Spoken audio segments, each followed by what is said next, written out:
Hello everyone, সবাই কেমন আছেন? আশা করছি সবাই খুব ভালো আছেন। আজকে আম্মু আমাদের দুই ভাই বোনকে রান্না করার দায়িত্ব দিল। পুরোপুরি দেয়নি, কিছুটা দিয়েছে।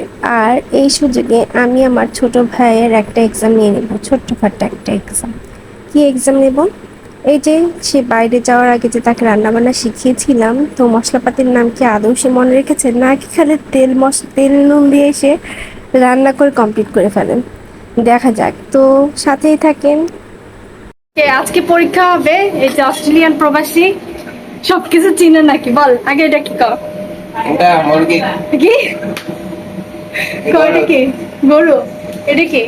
এটা তেজপাতা, এটা তেজপাতা। আর এটা দারচিনি, এটা তারপর পেঁয়াজ।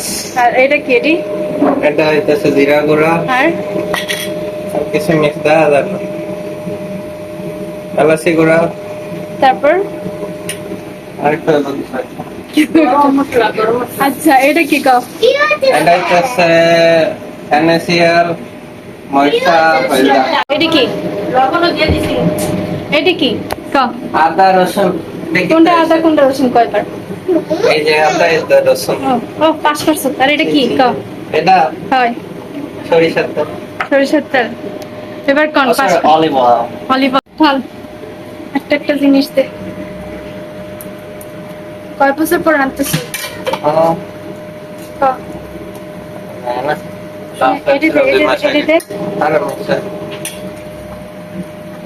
ছিলাম 2 মাস আগে। ডিম্পোস। এতক্ষণে ব্যান্ডটা বন্ধ করে নাকি? হ্যাঁ না, মেন্টালি চিক।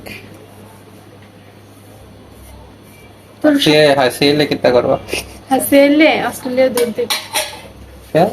তেল ডালা লাগে অবশ্যই রিচ ফুড খাবে, তেল ছাড়া খাবে।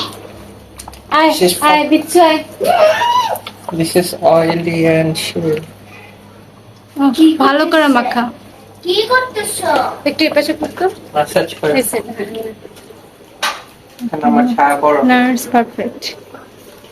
তোমার কি খাইতে ইচ্ছা করতেছে? এদিকে আসেন। আপনি একটু মাখাবেন? একটু মাখান। না, কেন? I don't like raw chickens to that. কি করলো? I don't like raw chickens to যা, that. এবার তুই আসতে পারিস। ওর উল্টোপাল্টা আনসার দেওয়া দেখে ভাববেন না যে ও একদমই কিছু জানে না, সে ইচ্ছে করে ভুল আনসার দিয়েছে। যাই হোক, ভালোই পেরেছে, কিন্তু সবচেয়ে বড় কথা হলো সে আসলে বাইরে কোনো কিছু রান্না করে না। আর রান্না করলে খুব শর্টকাট প্রসেসে করে, মশলা টশলা ঠিক মতো দেয় না, যাতে তাড়াহুড়ো করে সব কিছু হয়ে যায়। আর বলেন, তাড়াহুড়ো করে কি রান্না হয়? তারপর খেতে হবে, বাইরে এভাবেই চলে, খালি ও একা না, বাকি সবাই এমন করেই থাকে। তারপর এই যে এখানে গরু মাংস কষানো হয়ে গিয়েছে, তো আম্মু আমাকে দায়িত্ব দিল এখানে আমি এসব করে এখন এটাকে একটু নরম করার জন্য দিব। তো আমরা প্রথমে একটু কষিয়ে নেই, একটু না ভালো মতোই কষিয়ে নেই, দেন তারপরে আমরা প্রেশার কুকারে দিই যাতে তাড়াতাড়ি রান্নাটা হয়ে যায়, সিদ্ধ হতে যাতে খুব বেশি সময় না লাগে। তো এই কষানো মাংস থেকে কয়েকটা মাংস আমি তুলে রাখলাম, কারণ এই কষানো মাংস খেতে কিন্তু বেশি মজা লাগে, ঠিক না? আপনারা কি তাই করেন নাকি? কমেন্টস করে অবশ্যই জানাবেন। আর আমার ভাইয়ের এই রান্না করার ভিডিওটা আপনাদের কাছে কেমন লাগলো কমেন্টস করতে কিন্তু একদম ভুলবেন না। যদি ভালো লাগে থাকে তাহলে অবশ্যই শেয়ার করবেন। তো এই যে আমি আমার ছোট্ট ভাইয়ের কাছে নিয়ে গেলাম, দেখি সে খেতে চায় নাকি, আর খেলে বা ওর কেমন লাগে। আলহামদুলিল্লাহ, সে অনেক খুশি হয়েছে। আর এই যে দেখলেন না, আলু কেটেছি, আলু সিদ্ধ করেছিলাম, সেই আলুর অর্ধেকটাই এখানে সাবার হয়ে গিয়েছে। তাও এখন আমি আমার ভাইটাকে খাইয়ে দিচ্ছিলাম, তো ওকে টেস্ট করতে বললাম যে দেখ কিছু ঠিক আছে নাকি, সে গরমে মুখেই দিতে পারছে না। তো আমি একটু টেস্ট করছিলাম যে আসলে কেমন হয়েছে। আর এই যে দেখেন সেই আলুগুলো, মানে এখানে প্রায় পুরো পাঁচের জুড়ে আলু ছিল, ম্যাক্সিমাম আলুটাই খাওয়া হয়ে গিয়েছে আগে তরকারিতে দেওয়ার আগে।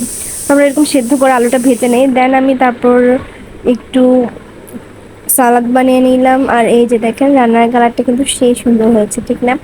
তো আমি এখানে টেবিল গুছিয়ে ফেললাম, তারপর এই তো ডাকাডাকি করলাম। ডাকাডাকি করার পরও আমার ছেলে এখনও আসলো না। আমার ছোট্ট ভাইটা চলে আসলেও আম্মুর কথা মতো আমার ছেলেটাই আমার কথা শোনে না, দেখেন বান্দর একটা। যাই হোক, সে এখানে ভাত বেড়ে দিচ্ছিল, আর আম্মুকে বললাম যে একটু খাইয়ে দাও, আর তো মাত্র কয়টা দিনই আছে। তো ভালো থাকবেন সবাই, আর আজকে ভিডিওটা কেমন লাগলো কমেন্টস করে জানাতে একদমই ভুলবেন না। এই যে দেখেন এখনকার যুগের ছেলে মেয়েরা খাওয়ার সময় মোবাইলটা টিপতে হবে কেন ভাই? এই যে, তো এই মুহূর্তটা দেখতে খুবই ভালো লাগে। আপনাদের কাছে কেমন লাগছে সেটাও জানাবেন।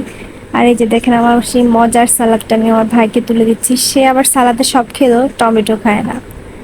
মানে এক একটা বাচ্চার এক একটা দাবি। এই যে আমার ছেলেটাকে বসিয়ে নিলাম, দেন আমি খাওয়া স্টার্ট করলাম আরিয়ানকে মেখে টেকে দিয়ে। এবার হলো আমার পালা, টেস্ট করে দেখার পালা। মাংসটা তো আমি আগে টেস্ট করেছিলাম, আসলে ওই দিন একটা আসলে অনেক বেশি মজা হয়েছিল। সব মশলাপাতি আম্মু রেডি করে দিয়েছিল, আমরা জাস্ট দুই ভাই বোন একটু নাড়াচাড়া দিয়েছি আর মাখিয়েছিলাম মশলাটা। এইটা আর পুরো কাজটা কিন্তু আমার আম্মুই করেছেন। এই তো খেতে বসলাম অনেকদিন পর, আবার রাত্রে খাচ্ছি আর কি ভাত। আর এই যে দেখেন এই কাজ কিন্তু সারাদিনই চলে এই দুজনের মামা ভাগ্নের, এই খেলা এই মারামারি। আর দেখেন বিছানা